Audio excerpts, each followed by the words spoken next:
ठाकरेंच्या शिवसेनेची थोड्याच वेळात शिवसेना भवनात बैठक पार पडणार आहे। ठाकरेंच्या शिवसेनेचे आमदार आणि खासदार या बैठकीला उपस्थित राहणार आहेत।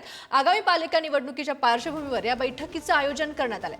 आगामी पालिका निवडणुकीच्या पार्श्वभूमीवर या बैठकीत रणनीती ठरवणार असल्याचंही बोललं जातंय। आदित्य ठाकरे बैठकीत मार्गदर्शन करणार असल्याचंही सांगण्यात येत आहे। महत्त्वाची बातमी आपण मुंबईतून बघतोय। ठाकरेंच्या शिवसेनेची थोड्याच वेळात शिवसेना भवनात बैठक होणार आहे आणि या बैठकीत आदित्य ठाकरे मार्गदर्शन करणार आहेत।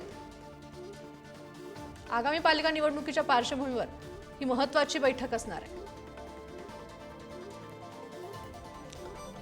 प्रतिनिधी पद्मेश पवार आपल्यासोबत जोडले गेलेले आहेत। तर ठाकरेंची शिवसेना आता बैठक घेतेय। आगामी पालिका निवडणुकीच्या दृष्टिकोनातून ही बैठक महत्त्वाची आहे। पद्मेश, नक्कीच आपण जर बघितलं तर बैठक ही खूप महत्वाची आहे, कारण मुंबईतील जे प्रश्न असतील, गढूळ पाण्याचा प्रश्न असेल, त्याचबरोबर जे रस्त्यांचे काम सुरू आहेत त्याचा जो प्रश्न असेल, याच पार्श्वभूमीवरती आदित्य ठाकरे यांच्या नेतृत्वाखाली ही जी बैठक असणार आहे। मुंबईतील अनेक जे आमदार त्याचबरोबर खासदार त्या बैठकीला उपस्थित असणार आहे। आपण जर बघितलं मागच्या बैठकीमध्ये आदित्य ठाकरे यांनी सांगितलं होतं की जे मुंबईतील प्रश्न आहेत त्याचा तुम्ही आढावा घ्या, त्याच लोकांपर्यंत पोहोचा। त्याच पार्श्वभूमीवरती मागच्या आठवड्यात संपूर्ण मुंबईमध्ये हंडा मोर्चा काढण्यात आला। हंडा मोर्चा काढल्यानंतर अनेक जे कार्यकर्ते आहेत ते जोशामध्ये आले। बीएमसीच्या पार्श्वभूमीवरती ही जी बैठक आहे खूप महत्वाची असणार आहे।